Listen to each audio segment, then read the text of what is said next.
Newsfirst team, I'm Niresh. Well, the last month has seen a global economic upheaval that we have not seen in decades, starting with the US policy of tariffs, and then, of course, with many other nations also imposing tariffs on the US, and then so many negotiations going on around the world trying to sort this out. But what's the impact on Sri Lanka? And this has really shown the need for Sri Lanka to get its act together, where taxation is concerned, where our labor policies are concerned, where diversification is concerned. We need to break down barriers. We need to be more business friendly in order to survive in this cutthroat economic world. And to discuss all this, I have with me this evening Mr. Sean Van Dort, Chairman of the Sri Lanka Shippers Council, and Mr. Inam Caffoor, who is the General Secretary of the Ceylon Freight and Logistics Association. Right, so Sean, let's take stock of where we are right now. As of today, we have a great announcement yesterday, and we saw a lot of negotiating going on between the US and China, 90-day suspension of the increased tariffs, both for China and, of course, earlier for the rest of the world. So there is some good news. But what's the current situation, and what are we likely to see in the next few weeks?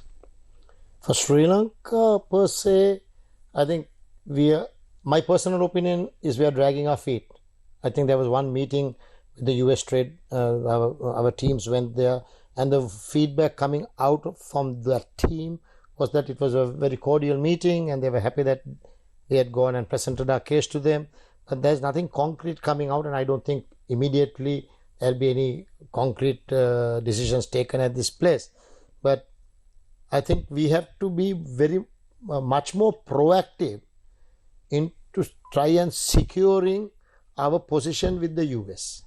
Technically, we cannot offer anything to them if we are still going to be operating under closed doors in this country, where foreign direct investment does not want to come here. It's not inducive for them to come here. The draconian laws, the taxation policies, the inconsistent policies of this country is a deterrent for people to come and invest here. Now, for the last 30 years, we have been talking about export diversification. Technically, Sri Lanka, even from the few products that we export, the majority that apparel, we are contract manufacturers. We don't own the brand. The brand can go anywhere they want. We are holding on to the brands because we are giving them quality products. We are bringing in a lot of development into those products. But end of the day, they own the brand. There is no brand that has gone to the world from apparel out of Sri Lanka. So that $3 billion that we do is actually belonging to somebody else. It's only the Made in Sri Lanka tag there. Then you look at our tea. The tea exports into the US is very limited. The second largest exports is rubber. And we manufacture for another brand. So Sri Lanka per se is not branded up there for us to say we can compete with the international market. If the brand decides to go somewhere else, they will definitely migrate to different countries where ease of doing business is much greater than Sri Lanka. So, ease of doing business. Inam, let me bring you in. What's wrong with Sri Lanka? We every year we see this. We see the ease of doing business index, and we just move this way or that way, like 2 places, 5 places, but we're not actually getting up there. We're not in the top 50. So if you were an international investor, you're really not looking at Sri Lanka. You're looking at, there are so many countries in Asia which are far ahead of us in ease of doing business. What do we need to do in order to make Sri Lanka more business friendly? Because all this impacts, as Sean said, it's our bargaining position. When we go to Washington and try to bargain, we are on the back foot. So what do we need to do? First of all, Nilesh, thank you very much for inviting us to this show, and I'm glad to put in my thoughts here. As Sean correctly said, and as you said, yes, ease of doing business is a massive challenge at the moment for the businesses, new ventures, and also for international businesses startup. Because the policies, because I come with a shipping background, I understand the regulation place, the certain things that is implemented, how we can manage ourselves to do a proper business in this country. The principals cannot come in here. They are not happy about Sri Lanka. They are not happy about to send in containers, bring in vessels, because even the court structure here, the judiciary system in Sri Lanka is not workable. Because so we have to change laws with it ancient old times, which is, and this, I think now is the best time for the president to do it right now, because he has 159, he has more than 2/3 in the parliament. I think we should not be dragging and see. I would appreciate, yes, the Trump taxation policies has affected Sri Lanka, but looking at his countries, look at the decisions that he made. No sooner he was placed in his seat, in his office, he just took decisions, just moved on. I mean, we have a government, the people has voted for 2/3 majority in this government, and then I am very sure president has a very good intentions to put this in place. They have a super team. They need to work on this. I think it's time for him to gather his crowd and say, take decisions, implement it immediately. So we're talking about labor contracts. Labor law in this country is utter, I mean, it has to change. Because we can't call in international business companies to come and situate here to start up their business, because none of them wanted to come and change these challenges what they face with the labor, the unions, the strike, the hire and fire policies. It's terrible. And also with the shipping regulations as well. So for an example, if I would say, okay, we're talking about ease of doing business. Okay, we have a container which is coming in, 2 incidents that I can bring in today is one of the thing is when the container is staying over 21 days, and then there was containers who comes in. For one of our members did bring some dates from Iran, not from Iran, from Dubai. So from Dubai it came to Sri Lanka. The moment it came, it couldn't catch the proper vessels. The date was not suitable for human consumption. So then they could probably go into the next level. Then you go for animal consumption. Then you go to the fertilizers. And go on like that. In 2-3 days, this maybe a week, they could make the decision and also utilize that particular dates for the economy of Sri Lanka, for the benefit of economy in Sri Lanka. But what happens? This container is staying for years. And then the shipping company ends up paying rent. And also the destruction cost is about 700,000 rupees, Sri Lankan rupees, for 1 20-foot container. And so this regulation, though the regulation they are in place, implementation is delaying. So, and also on top of that, even the labor, even shipping companies also custom detained goods, right, with the containers. Principals are not bothered about, the container comes within 21 days. The law says you have to move it out. I mean, I don't see a reason why should you keep it when the law permits for you to go into sale procedure, or maybe utilize it or change it to someone else. If the government the ports authority and the customs can make a decision to put it to someone else, give it to another consignee, probably you should give it. There is no need to keep this till it's been perished and then move on to the next stage, because that's loss of revenue. There's a revenue loss that for the country as well as for the companies like small and medium companies who wants to put about 700,000-800,000 rupees, where the container costs about 300,000-400,000 rupees. And on top of that, there are consignees who is bringing imports they're fairly keeping their containers in their go-downs. They don't want to return it. This equipment is $2,000 for a 20-footer, $4,000 for a 40. Maybe it can go up to about $10,000 for a reefer. They're not bothered to return. They're just putting it, the plug in the warehouse, they keep it. They say, no, I'm not going to return it. So when you go to the when you go to the police, they say it's not a crime. It's a civil. You have a breach of contract. So it's not a criminal offense. It's not a criminal offense. So where do we go? And see, I got to tell you, there is a circle of friends. They call themselves a CD. With what I know, they're always asking, come, let's invest in Sri Lanka. Let's bring in more ventures. They have so much of connection. They're into so many other activities. So I think this person, people like CD has to be brought in to this country and make a lot of investment here, make the change that you and I are talking. But Sean, let's get a few things straight here. Now let's take shipping, for example. There are international best practices. How you run a port, how you deal with the various types of cargo. It's not something that we in Sri Lanka have to invent. And if our port is not user-friendly, then we run the risk of the shipping going somewhere else. In the same way that if our user-friendliness, where business is concerned, where investment is concerned, isn't good enough, those entrepreneurs will go somewhere else. So we need to get, whether it's the ports, or whether it's our labor practices, we need to get this sorted out quickly. Certainly, because if you thank God for the 2 private terminals that invested in this country, if not for them, our productivity would have been not worth talking about it. The private terminals have brought in a lot of technology and investment, and their ship-to-shore services, I think, are of international power. Now, it was very scary for us to see that on the 12th and 11th and 12th or 13th, the government terminal, they had some overtime issue, and the message coming out is 300 million loss. They go on strike. Then that brings back, piggybacks on the detention of the ships. Ships are delayed. Ships can't be berthed. Today's shipping lines don't want to stay a 1 hour extra in a terminal. They want to move out.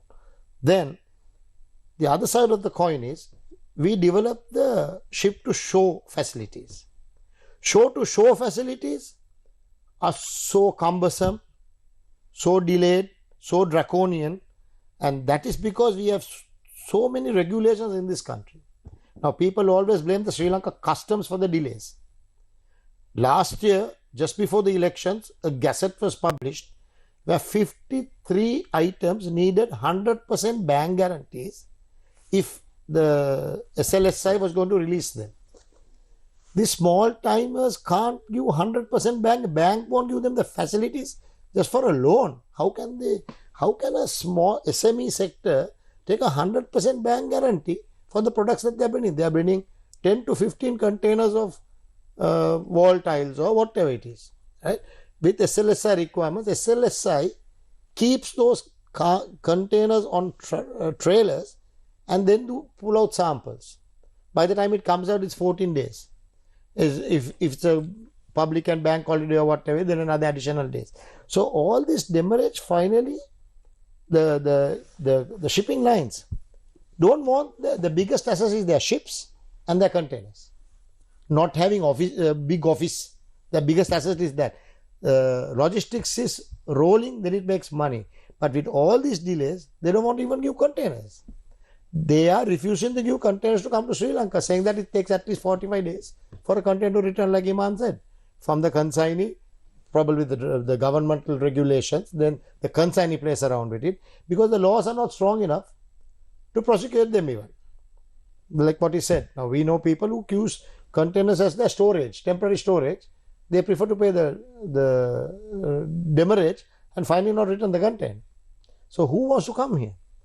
So it is time that we looked at shipping as a separate discipline and logistics as a separate discipline.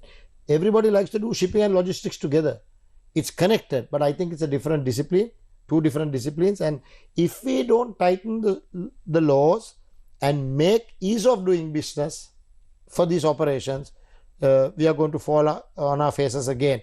The slightest industrial action by customs, you would recall November, December, there was a disruption.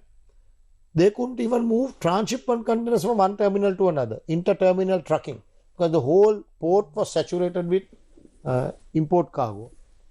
How much we suffered with that? And now with the strength of Indian ports coming, deep draft ports coming in, what is thinking of shipping lines taking our exports to India? This is an interesting point, and it's an alarming one. Colombo is fairly deep water. Yeah. And Indian ports, we have this advantage over the Indian ports. And of course, we are closer to the global east-west shipping lane. But if the Indian ports, even one port, can be developed to a point where it's superior, then it would draw business out from Colombo. It has already started. I mean, there is nothing to start all over again, because the port of Vizhinjam was actually introduced. It's much convenient for the ships to call Vizhinjam than Colombo. So we have to change our strategies how to attract ships to come in to Colombo terminus rather than bypassing Colombo, because we are lost Hambantota. There is nothing to talk about that. So we come to Colombo, and we have terminals who have agreements and over agreements where one of the Indian companies did invest in Sri Lanka as well, with some coverage that they're supposed to do. And then we have the port of Vizhinjam.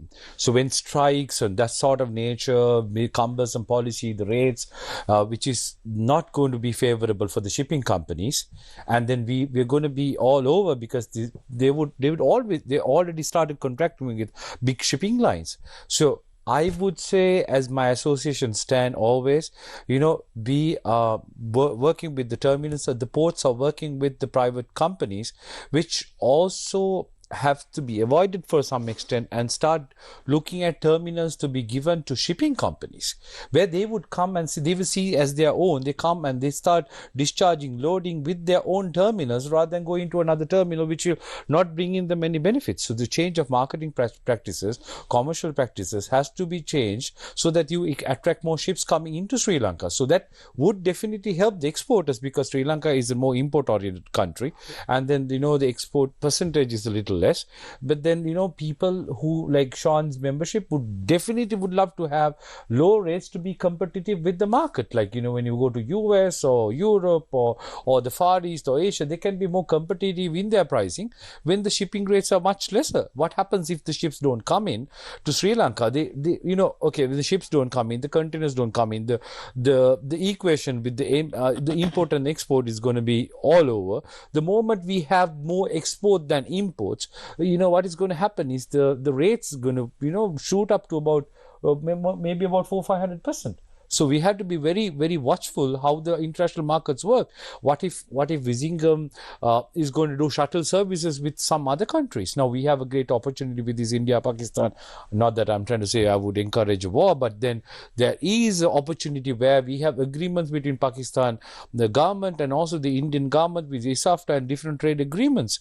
Then Sri Lanka has to be smart enough to actually cover up and get into diversification, looking into more trade, coming and placing their business in Sri Lanka, and then start manufacturing in Sri Lanka, or at least to facilitate, like Port of Malaysia, how they change their policies to bring in, all the value additions here, and then they wanted the country of origin to be Sri Lanka, legally, and then start sending to countries. Maybe we can use to not only for India, Pakistan, maybe so many countries would love to have our brand, because we're a very peaceful nation to the whole world. So we have to look into such opportunities and, be very competitive with shipping, because the port of PSA, the port of Singapore, right, they do about 60 million TEUs a year. The 72 with other ventures as well. But what I'm trying to say is 60 million TEUs a year. So, and then what are we doing? We are doing about 7 million TEUs. And look at the country. Look at how big is Sri Lanka, how big is Singapore. So what strategies are we in place? Now, Sean, has any government in Sri Lanka, any government, really understood the world of shipping? Because I think 90% of goods around the world, they are sent by ship, not so much by aircraft. In my mind, unfortunately, I won't say government, two ministers, Lalit Attunath Mudali and Mangal Samarik. They foretold and they were futuristic in all their thinking. But what happened, we know it for a fact. This liberalization of shipping, bringing this equity imbalance of, Sri Lankans have to control the market and all, has stifled shipping lines and freight forwarders coming in 100%. This type of international brands, they come and they will go. Now, for argument's sake, they will say every shipping line in the world calls Colombo, containerized cargo. Every forwarder is represented here, right? But are we really seeing the benefit of the shipping lines being here?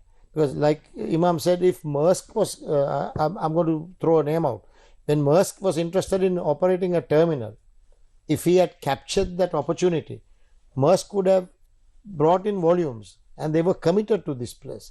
They would have bought new technology, new infrastructure development. So it is, that is where we have missed out. Every government was working in a protectionism environment for their personal gain and for the certain, like 100 families, like somebody I realized, somebody said 100 families have been protected to ensure that shipping business stays with them.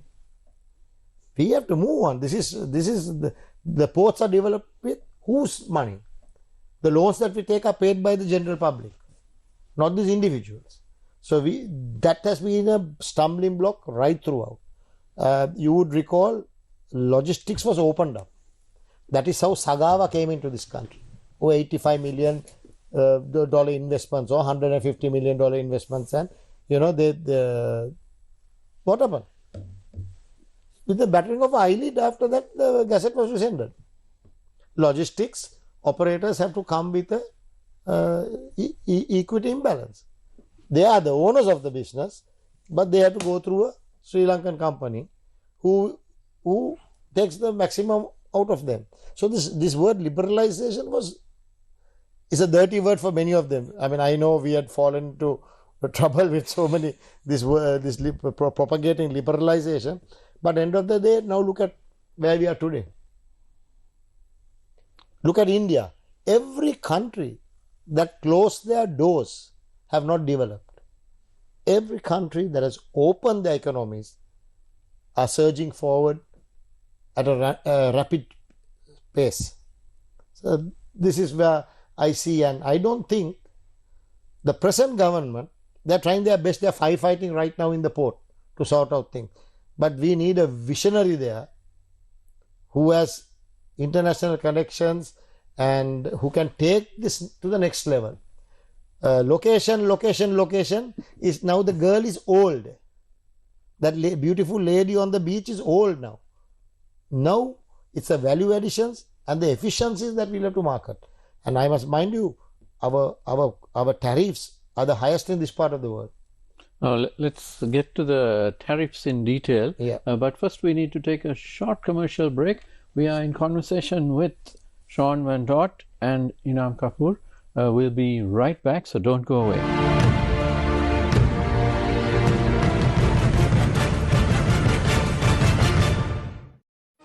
Design is like music. It's a whole orchestra. The dots, the lines, the dashes. It's a whole symphony. It has to feel good.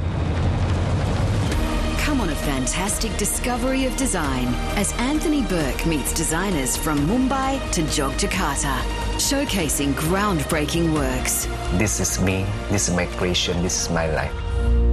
Culture by Design. Saturday at 6 p.m. onwards on TV1. mage barbe kare thibbe na pute hungak baranam bimitiyan vitenwa eti atbe hungak baranam bimitiyan vitenwa eti atbe Hershey live show සඳහා සූදානම් මේ මාස 17 වෙනිදා සිට සති අග සිරසේ රාත්‍රී 8:30ට සජීවීව පාරමී බෙලෙන් ලෝතුරා බුදු බව ලද ශාක්‍ය මුනින්ද්‍රයන් වහන්සේ සත් සිතින් පුදන සැදැහැති වන්දනාව කප් සිටුවා බේකල පින්බිමක සිට කෙරෙන පිළිවෙත් පෙරටු කරගත් මහානීය වන්දනාව සිරසා නමාමි සිරස වෙසක් කලාපය මැයි 12 සහ 13 දෙදින කොළඹ 2 බ්‍රේබ්රුක් පෙදෙස සිරස මාධ්‍යජාල මූලස්ථාන පරිශ්‍රයේදී සිරසා නමාමි සත් සිත් නමස්කාරය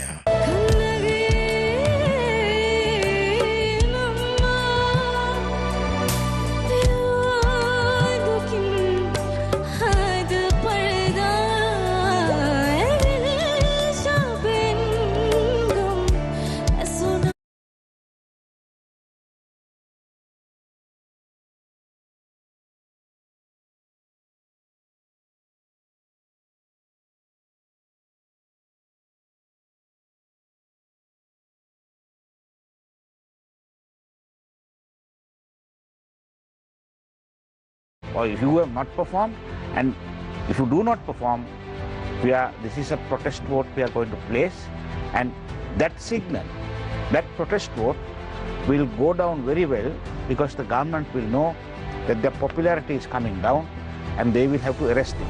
This government needs checks and balances. You can't say only winning parties announce their candidates. There have been it has been time and time again where, candidates are chosen. Our police is still being restructured and reformed at the moment, and that is part of the reason. But I also think organized crime is a bit unsettled at the moment. Face the Nation every Wednesday at 9:30 p.m. Your application with your name, your unique talent, your phone number. To Sri Lanka's Got Talent PO Box 100 Ratmalana or WhatsApp us on 076 599 7788.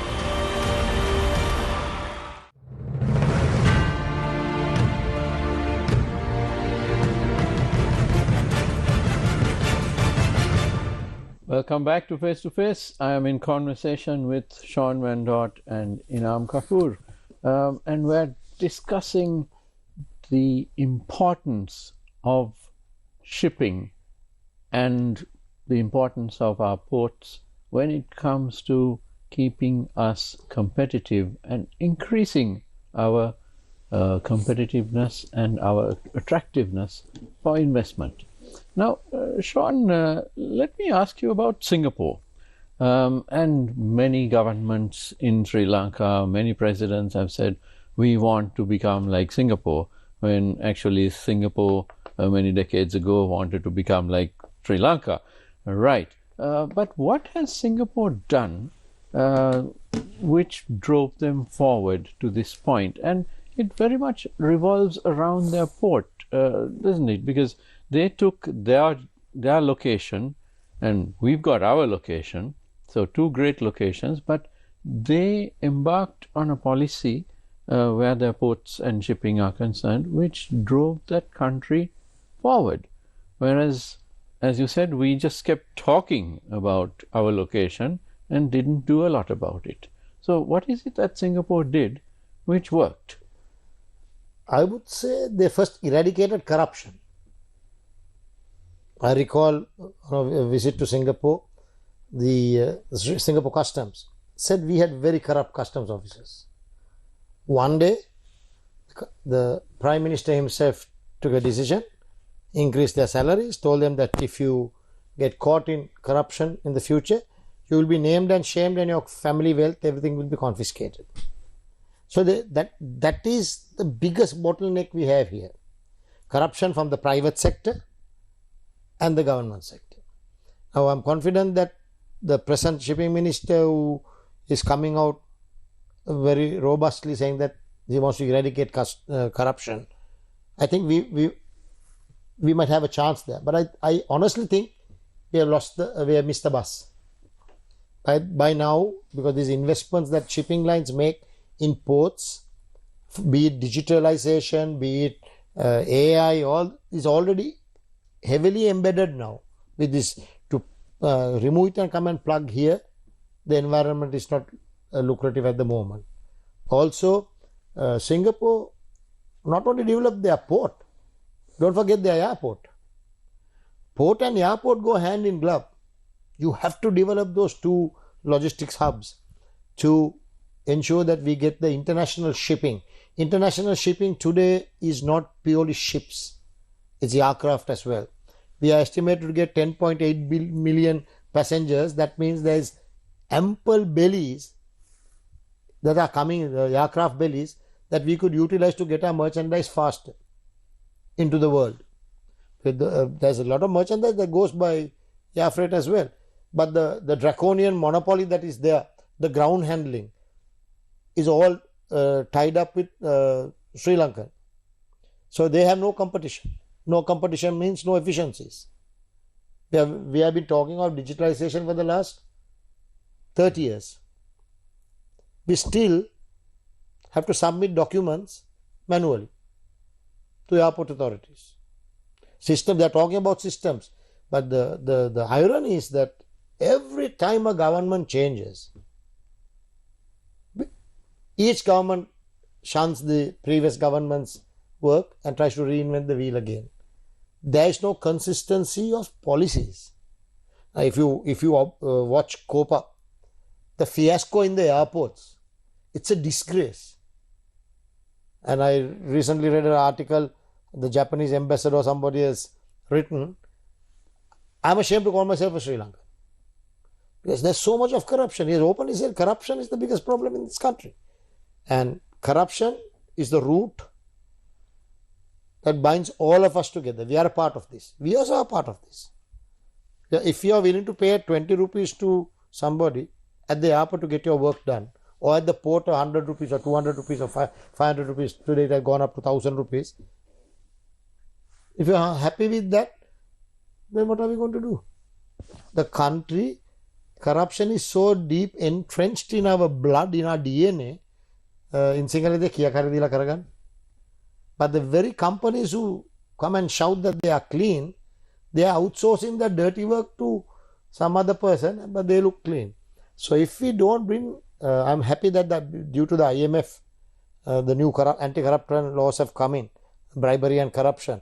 But if one or two are taken to task, and not the small fellows, the big guys in these industries, then only we'll see light at the end of the tunnel. You're speaking of the Proceeds of Crime Act. That's right. Which was passed a couple of weeks ago. That's right. IMF only wanted that, I think. It's in the IMF agreement. It's part of it. Now that is there, now people are taking notice of it. Sri Lankans have to pull their socks up. Because when we travel abroad, we are so careful of not violating their laws. But when we come here, we have a carefree, don't care attitude, and then we sit and lambaste everybody under the sun. So corruption has to be eliminated at least by 80 to 90% if we have to see light at the end of the tunnel in shipping and logistics. Ports, airports, clearing and forwarding, freight forwarding, in this and all other border protection agencies. Right. So that's the corruption side. But what about the rest? What about policies? What about tariffs? Yes, the port tariffs, from what we understood, port tariffs are held very high because we were depending on the location. Because of the location, the tariffs could have been held high. But today, it's just not the tariff, it's the efficiencies that they're talking about. Efficiencies, digitalization, efficiencies, draconian manual processes have to be eradicated. Right. If that will be an enabler for us to go to the next level. Digitalization is the key. But I see on the single window concept, there's about 35 or 36 government agencies At the moment, they have only taken so-called 8 agencies to spearhead this. To spearhead that, 8 agencies, but now the crisis is the inland revenue now and the customs. Because when SWAT is removed, which is anyway now it's passed in Parliament, companies will close up and go if the refund mechanism does not work. For the refund mechanism to work, customs digitalization is the foundation to all of this, import and export. If they don't tally, you can see a lot of businesses migrating to other countries that by the press of a button, they'll give you all the required licenses legally and allow you to function, and also to take your money out. You know how difficult it is to take your money out of this country legally? Absolutely. So that's a deterrent for investment. Let's get your thoughts on this, on digitalization. Why has it taken so long? Why is it taking so long? I mean, it should be a process, an ongoing process, year by year. You know, as technology advances, we should be picking it up and migrating to the new platforms and so on. But somewhere, perhaps about 20 years ago, we just got stuck and we haven't digitalized. What's the problem? Is it a mindset? Is it who's blocking it? Is it that customs is blocking it, or inland revenue, or how does this get blocked? It's a good question, but what I see is as a responsible citizen of the country, the resistance with the government sector. They don't want to digitalize. The moment you digitalize them, a lot of things are going to stop and the country is going to spearhead into right directions. So what we're looking at is the old fashions thought, how they kept making their money. You know, it's a policy that we have to invent after all. That's what the government is here for. So we had to look at from the top, how we are we going to have these government officers provoke towards a discipline mechanism of making their money as incentives or salaries, without any fake interferences. But if they can, I mean, digitalization, if it's in place, most of the government officers would not even apply for government jobs. Because now see, for a person who comes out of the uni and they come out to looking for a government job, to get into the port, people are willing to pay about a couple of million rupees, whereas the companies like, that we represent, the members that we represent are even not, we couldn't even find a good person for about 200,000-300,000 rupees. Whereas a guy who is paid about 50,000-60,000 rupees, they would do any sort of job and they probably pay about 2-3 millions to get into those jobs. Why are they so interested? For what? What are they paying? Just because they get to go a little early, do you think that they would make a call for to get into a government job? And are they provided with any additional security or any additional benefits that the private company does not provide? No. It's because they want to make money. So the money mechanism is there. So I would not say every government officers, but most of them would want to, make that, illegal money from there so that they could make their comfortable living. So if they are digitalized, their process is going to die. So no matter who comes, what comes, if they are not willing to digitalize, yes, with resistance, with associations, with Sean's associations, our associations, many other outside this interview has actually forced them to digitalize to an extent, but it's yet they are not willing to do that. But on a fully fledged operation, as long as there is some manual part to yes, it's the not process, digitalized fully. Then it doesn't work. It doesn't work, and also you have to pay that bribe. As also on top of that, policies, the law also has to change as you digitalize as well.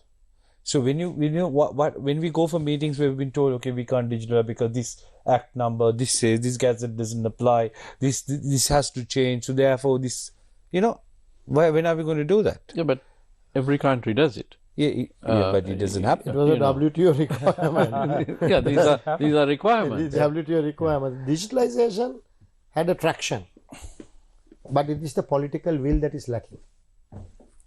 If the political will is there to digitalize and give deadlines, we are very good at skipping deadlines.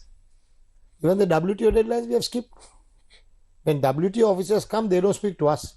They speak to all the border protection agencies. During the COVID pandemic, the happiest times of our lives, never saw a border protection agency, never saw a licensing authority. They were fearful of their lives. So they worked at home. Everything was hunky-dory. The happiest times of all logisticians in this country. And we proved that it can be done. Some people swam against the tide and they went and did other things. But then the genuine importer and exporter or the trader is the one who suffers if digitalization is not brought. Digitalization is rejected because they are scared that they lose their jobs. Probably they are not computer savvy, right? They are all what you call bookworms. All the degree holders, some majority are bookworms. So they are worried about their jobs. And also they have got used to a lifestyle. I can tell you certain positions at ports and airports, they take about 500,000 home a day. A day. A day. Yeah. Right? Just imagine. And those are called golden visa locations within these agencies. Golden golden visa location, because they know they can make money. And the ordinance of these border protection agencies is so draconian and written for genuine people by genuine people. The Director General of Customs can be questioned by a junior officer saying that I can't accept your order. Because I know the Director General of Customs and the additional Director General of Customs are trying very hard to sort this out. Every time we try to change the customs ordinance, it was the customs unions who blocked it every time. Every single time, you will laugh at the excuses they gave, right? But here's one side of the coin. COVID, how did everything happen? When they were fearful of their lives, then you worry about that. But then suddenly technology works. Yes. And then when they, I mean, I can tell you this. I can tell this openly. I have a friend who worked in the customs IT. They had asked that guy to pull the plug of the servers during the strike. 2 or 3 friends told me, we can't do that. There are good people in the customs. Don't forget that. There are excellent people in the customs, but they are not allowed to work because the unions were very strong at that time. But now the union is itself the government. No, unions are now the government. So now if we don't get this right this time, you can kiss digitalization goodbye. But if that doesn't happen, if digitalization doesn't happen, then we're dead in the water. Yep. We're stuck in, we're already about 20 or 30 years behind the rest of the world. And the world is moving forward. Technology is something which, you've got the Facebooks, the Twitters, and you've got then the Microsoft, the Apple. These are the biggest companies driving change around the world. So if we don't embrace that technology, we're just stuck in the dark ages and the world is going to pass us by. And then, how do we even talk to investors? How do we go to, send a team to Washington to deal with, to negotiate with Donald Trump's team? Because we're fighting with one hand tied behind our backs. Yeah, absolutely correct. Because now we are here. Sean is an expert. He represents an association who represents the membership who does a lot of exports, apparels and stuff like that.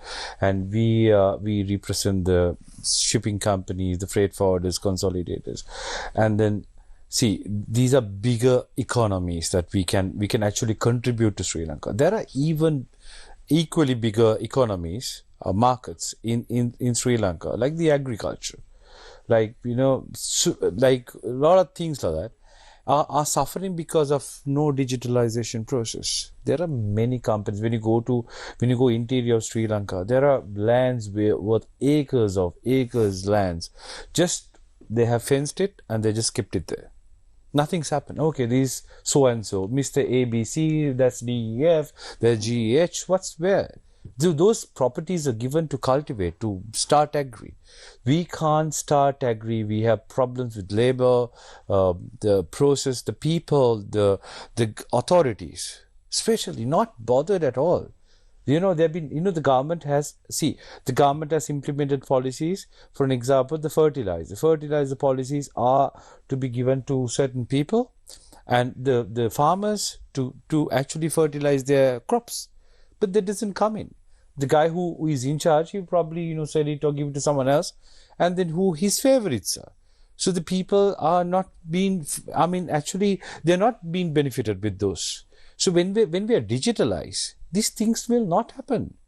Every farm would be digitalized. Every land would be known in a touch of a button, and everyone is aware what's happening. Why are we hiding behind the curtains and trying to say, okay, let's develop Sri Lanka? We can't. We are not put our policies right. So, see, we know Dr. Hans is been appointed to do a good job. I'm sure that he could probably do. The custom system failed on last Friday, just before the holidays, just because there's some change on a system. Or server code file. Asikuda to Asihab. So there, people are, I don't see a reason why we have to take such a drastic change on maybe the customs would have to, they probably have a good reason for it. But then, we have bigger pictures to digitalize. We are not looking at that. So why are we, every trade want to be digitalized? And I would prefer to pay a very simplified, taxation. There are people who are, many people on the market. They're scared to go to Indian Revenue Department and make a payment because they don't know how to start. They need to give a fair chance. Let's simplify this. The more the tax, more the fraud. You're going to increase. Okay, for an example, we have 100% taxation on a particular computer. Okay, we thought the government thinks, okay, I want to increase the revenue, 200%. So 200%, the fraud also equivalently goes up. Or you pay a little bit more and get it without paying the government. Without paying the government. And I'm afraid we're almost out of time. So, Sean, your final thoughts on what we need to do to move forward, given that the world is now a much different place. Yeah, like Conan the Barbarian, Trump the Destroyer has come, and he has shaken the whole world. Sri Lanka will definitely have to go with a good presentation to the US trades and tariffs and show them the importance of being partners with us, because they have benefited from us and we have benefited from them. Also, the most important thing for Sri Lanka today is Sri Lankans must change their mindset. Only ministers can't do this. Sri Lankans must change their mindset. We must start thinking one country. See how proud the Indians are. Indians are so proud. Sri Lankans, we are only proud when we win a match. And after that, you have forgotten about your unity and everything else.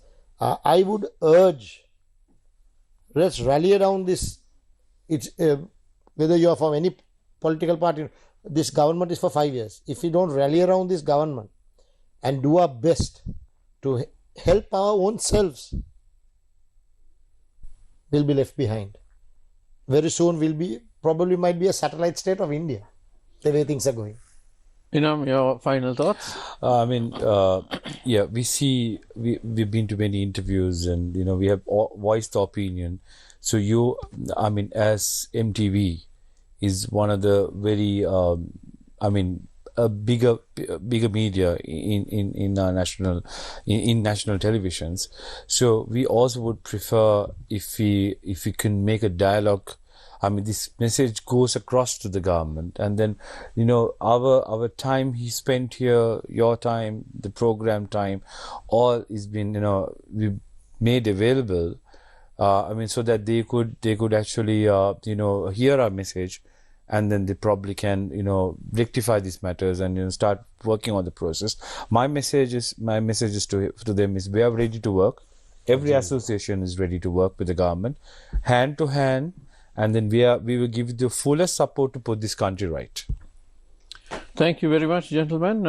My thanks to Mr. Sean Van Dort, Chairman of the Sri Lanka Shippers Council, and Mr. Inam Caffoor, General Secretary of the Ceylon Freight and Logistics Association, for being with us this evening. And thank you to you at home for watching. Don't go away because the news is coming up next. Have a great evening.